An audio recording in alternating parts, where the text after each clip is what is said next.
नमस्कार, आप देख रहे हैं द बिहार टॉप में हूं आदेशपुरी। बात करेंगे इस वीडियो में हम बीएसएससी के एग्जाम को लेकर। बीएसएससी को लेकर छात्र पिछले 8-10 दिनों से गर्दी बाग में धरना प्रदर्शन कर रहे हैं। कल डाकबंगला चौराहा पर छात्र इकट्ठा हुए और अपने विरोध को दर्ज कराया और सरकार से एक गुहार लगाई कि हमारे लटके हुए एग्जाम को जल्द से जल्द पूरा किया जाए।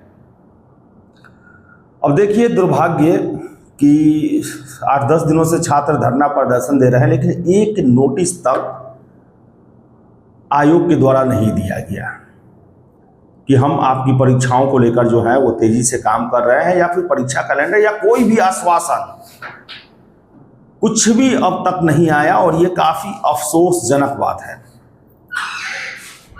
छात्र आस लगाए हुए हैं। गर्दी बाग में जो आंदोलन हो रहा है उसमें बहुत सारे मुद्दे हैं। सबसे प्रमुखता से TRE 4 है, उसके बाद BSSC 1799 बिहार दरोगा। TRE 4 को लेकर तो सरकार के द्वारा जो है वो बातें रखी जा रही हैं, लेकिन दरोगा और BSSC को लेकर जो है वो अब तक कोई ठोस कोई भी चीज अभी तक नहीं आया है। कल छात्रों का प्रतिनिधिमंडल जो है वो मुख्य सचिव जी से मिला। वहां आश्वासन मिला कि जो 25% जो दिया जाता है वेटेज संविदा वाले को, हामी भरी गई, तो आश्वासन दिया गया कि नहीं होगा। और छात्रों के द्वारा ही बताया गया कि जब मुख्य सचिव साहब को बताया गया कि 3 सालों से एग्जाम नहीं हुआ, तो उनको भी काफी हैरत हुआ। और हमें भी इंतजार है कि कल जो बैठक हुई इसका फलाफल क्या हुआ। अब आज छुट्टी का दिन है, इस वजह से कुछ खबर निकल के नहीं आ पा रहा। और जो छात्र मिलने गए थे वो काफ़ी सकारात्मक थे बैठक से, और उनका कहना था कि मुख्य सचिव साहब ने जब आश्वासन दिया है तो हमें विश्वास है कि जरूर आगे कार्रवाई होगी, और कार्रवाई होगी उसका पहला परिणाम यही होगा BSSC को लेकर कि परीक्षा कैलेंडर कम से कम जारी किया जाए। और मैं लगातार कहता हूं, ये फरवरी वाला परीक्षा कैलेंडर ना हो। पूरे राज्य के समाचार पत्रों में कैलेंडर आया, लेकिन BSSC की वेबसाइट पर ही नहीं आया। और मैंने उस समय ही प्रश्न खड़ा किया था कि आखिर क्या वजह है कि बिहार के तमाम समाचार पत्रों में ये कैलेंडर है, लेकिन BSSC ने अपने वेबसाइट पर इसे जारी करना सही नहीं समझा।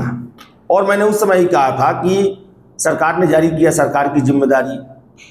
और देख लीजिए कि उस कैलेंडर का एक भी एग्जाम को लेकर 1 इंच भी आयोग अब तक आगे नहीं बढ़ पाई है। लेकिन दुर्भाग्य ये भी है कि पिछले 8-10 दिनों से छात्र गर्दी बाग में सड़कों पर प्रदर्शन कर रहे हैं, अभी भी आयोग 1 इंच आगे नहीं बढ़ पाई है। थोड़ा सकारात्मक मुझे इसलिए लग रहा है क्योंकि अस्थायी अध्यक्ष की बहाली कर दी गई है, लेकिन उनके आने के बाद भी छात्रों में एक आस जगी थी कि परीक्षा लेने की दिशा में कुछ खबर तो निकल के आएगा, कुछ नोटिस तो दिया जाएगा। कुछ भी नहीं दिया गया।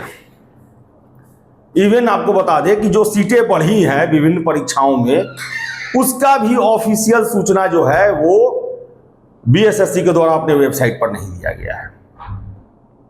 जबकि राजस्व एवं भूमि सुधार मंत्री जी के द्वारा बताया गया जो ARO है उसको लेकर, हालांकि उनके द्वारा एक डेट भी बताया गया कि उस डेट को आ जाएगा, जो है वो विंडो खुल जाएगा। लेकिन हमने उस समय भी कहा था कि ऐसा कुछ नहीं होने जा रहा। मंत्री जी BSSC के कार्यों को लेकर जो है वो नहीं जानते। तो बता दें आपको हम कि कुंभकर्ण की नींद में आयोग सोया हुआ है, और छात्रों का प्रयास लगातार जारी है कि भाई एग्जाम लिया जाए। और संविदा वाला मुद्दा जो है वो बहुत ज्यादा गर्म है। संविदा वाला मुद्दे में जो है छात्रों का कहना है कि आप भले ही हमारे सीटों को कम कर दें, लेकिन हमारे एग्जाम में संविदा वालों के लिए को आप शामिल ना करें। बहुत ही ज्यादा इसका विरोध है। 35 लाख कैंडिडेट हैं 10+2 में और 13 लाख कैंडिडेट हैं CGL 4 में। CGL 4 का फिर से विंडो ओपन होना है, जब हो लेकिन विंडो ओपन होना है, क्योंकि अभी तक जो ऑफिशियल नोटिस है BSSC की तरफ से वो 1883 सीटों के लिए ही है, जबकि बता दें आपको हम CGL 4 में 10,000 प्लस सीटें हो गई हैं लगभग। तो ऐसे में तो विंडो खुलना ही खुलना है, लेकिन सुस्ती जो है वो बरकरार है। अब देखिए आज छुट्टी का दिन है, कल ही छात्र मिल के आए और हम आशा करेंगे कि कल परसों में कुछ शुभ समाचार BSSC की तरफ से मिले और छात्रों का जो इतना लंबा इंतजार है वो कम से कम समाप्त हो। तो चलिए अब देखिए क्या होता है आगे। लगातार आप गर्दनीबाग में बने हुए हैं और गर्दनीबाग को सरकार मॉनिटर कर रही है, आपकी खबरें सरकार तक पहुंच रही है। अब देखिए कार्रवाई कब तक होता है। तो चलिए इस वीडियो में इतना ही। वीडियो पसंद आया लाइक शेयर करें, हमारे चैनल द बिहार टॉप को सब्सक्राइब जरूर कर लें।